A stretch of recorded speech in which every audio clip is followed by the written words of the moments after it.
Ano nga ba ang pangkaraniwang ginagawa ko kapag mag-uuling at gagawa ng briquette? Tara, kwento ko lang sa inyo para may idea kayo kung ano ang ginagawa ko.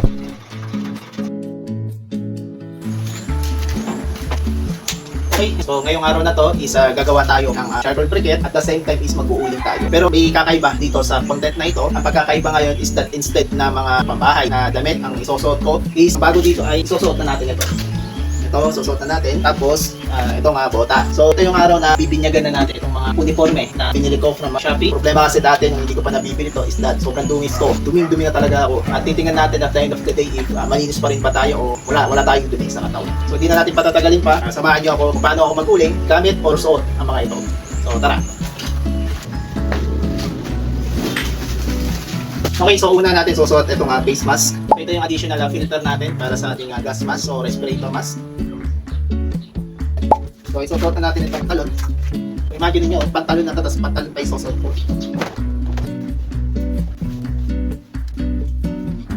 Okay, so okay na tayo sa pantalon. Sunod naman, bota. Okay, all goods. And uniform. Bagong-bago, ayun lang natin bibinyagan. Meron pa dito ang eye protector pero hindi naman nagagamitin ngayon kasi hindi naman masyadong critical. Okay na ako dito sa suot ko. Okay, so tara, simulan na natin mag-uling and gumawa ng briquette. Ang lagi kong unang ginagawa ay magpapalingas muna ako ng uling. Matagal kasi lutuin ng cornstarch. Siguro mga 40 minutes pa bago ito kumulo. Kaya ito yung una kong ginagawa kapag gagawa ako ng briquette. Okay, so gagamit tayo dito ng mga reject na briquette. So ito yung mga reject. Ito ilalagay din natin dito para matagal yung forming time. Bali yung una kong sinalang ay yung regular na uling at saka ko pinatong ang mga reject na briquette. Pangalawa niyan ay hinanda na natin yung kakailanganin sa pagpapakulo ng cornstarch. Kailangan malinis ang lalagyan kasi may na-experience ako before na nangangamoy panis ng briquette kapag hindi na nalinis ng mabuti ang lalagyan. So dapat tanggal talaga ang mga pinaglumaang cornstarch sa lalagyan para walang panis na maamoy kapag nakagawa na ako ng briquette. Pangatlo ay prepare ko na rin yung mga special na putik na gagamitin nating pantapal sa mga butas dito sa carbonizing area. Okay, so ito putik, so ginagawa natin to dahil ito yung pagpatapal natin sa mga butas-butas dito sa carbonizing area para hindi lumusog yung usok. Kasi pag hindi natin takpan yung mga butas, kinabukasan titigan ulit natin is magiging abona yung inuuling natin, which is ayaw natin mangyari yun. Bali lupa, tubig, plus secret ingredients ang pinaghalo-halo ko para maging malikit ito sa pader. Okay na to, hindi tatapan na natin. Okay, so ito pala yung natin, carbonizing area.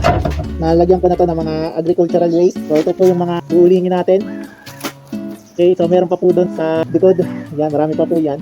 Pangapat, tinapalan ko gamit ng special na putik ang lahat ng butas ng carbonizing area except sa dalawang main hole na matatagpuan sa taas at sa baba. Dapat airtight ang mga ito para hindi tuluyang maabo ang mga uling. May na-experience ako before na napabayaan kong may sumingaw nung sinil ko na gamit ang putik ng ulingan.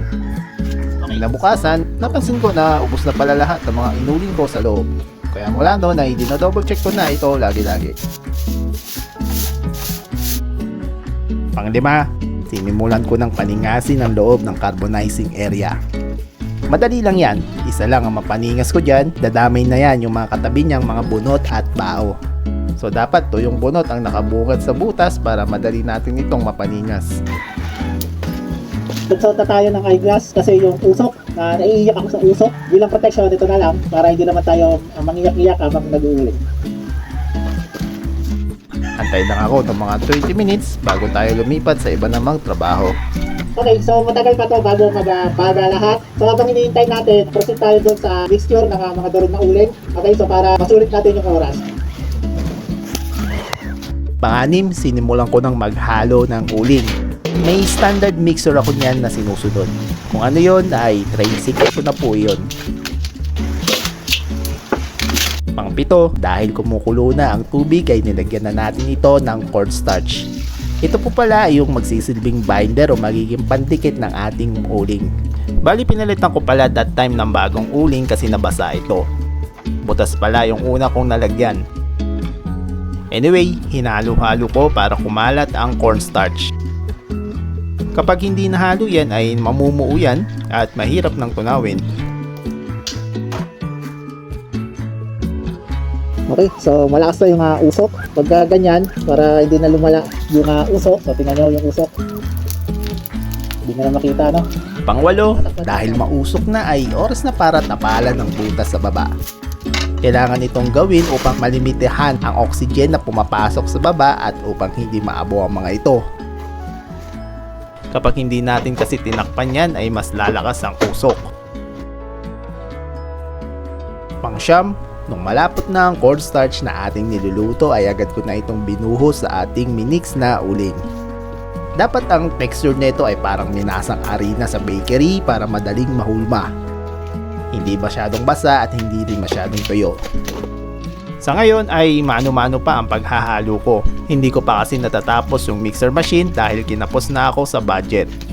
Sa ngayon, tiyagaan muna. Nakakapagod at nakakangawit pero palag lang.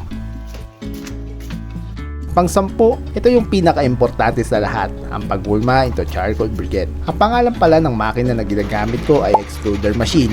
Dito natin hinuhulma into long cylindrical shape ang mga nahalo nating uling at cornstarch. Sa unang salang ay matubig pa yan. Kailangan muna natin mailabas ang mga unang batch nito. Kagaya nito, binabalik natin sa extruder machine yung mga malalambot pang mga briquette. Mga 5 to 10 minutes ay saka natin makukuha ang tamang tigas at lambot ng briquette. Dapat medyo matigas na at hindi parang natutunaw ang nahulmang briquette para madali itong irolyo. Pang-11 ay puputulin na natin ang briquette. Bali may ginawa akong tool na kung saan ay dito ko pinuputol gamit ang kutsilyo ang mahahabang briquette. Dito ay may saktong sukat na para hindi na mahirap magsukat isa-isa. Kapag naputol na ay mano-mano ko nang bubutasan ng mga ito gamit ng bakal. Sa ngayon ay mano-mano muna. Kapag may budget na ay gagawa ako ng briquetting machine na kung saan ay automatic putol kagad kapag lumabas ang briquette. Pang-12 at manghuli ay papatuyuin na natin ang mga ito. Isa-isa ko lang nilagay sa drying rack ang briquette para matuyo. Aabutin ng 1 hanggang 2 linggo ang pagpapatuyo nito kung tirik ang araw. Kapag maulan naman ay 2 hanggang 3 linggo naman ito bago matuyo. Nang nailagay na natin ang lahat ng briquette sa drying rack ay chinek ko ulit ang carbonizing area. Nakita ko nang bumaba na yung nakalagay dito sa loob kaya nirefilan ko ulit ng mga pwede pang ulingin. Kapag naulig na kasi yung nasa ibaba gaya ng mga bunot at bao ay madali itong madurog o mapulbos. Ang dahilan po niyan ay may kabigatan din kasi yung nasa itaas kaya natataganan at tutudurog yung mga nauling nasa ibaba. Okay, so mga 4:30 PM na. So katatapos lang natin gumawa ng briquette. So ayun, maglinis pa rin tayo. Okay, so wala tayong dumi-dumi. So yun lang naging improvement. Tinignan ko rin yung paa ko kanina is malinis na. So wala nang mancha-mancha. So salamat dito sa bota, itong pantalon ko, dahil itong uniforme. So mamayang gabi maliligo ako. So expect na wala nang masyadong uling. Hindi na magpag-uuling yung sahig once na naligo ako. Kasi dati talagang mauling, nangingitim yung mga sahig kada bandaw ko. So ngayon, I think minimal na lang. So ngayon, maglilinis na lang ako dahil ako na at para mapagpahinga na. Okay? So ayun, nalaman nyo na ang flow ng trabaho ko kapag nag-uuling at gagawa ako ng briquette. Madalas ay inaabot na ako ng alas 11 ng gabi para maselyuhan ng takip upang hindi maabo kinabukasan. Paabutin naman na 3 hanggang 4 na araw para lumamig ng tuluyan ang ating mga inuling. Hanggang dito na lamang po at maraming salamat.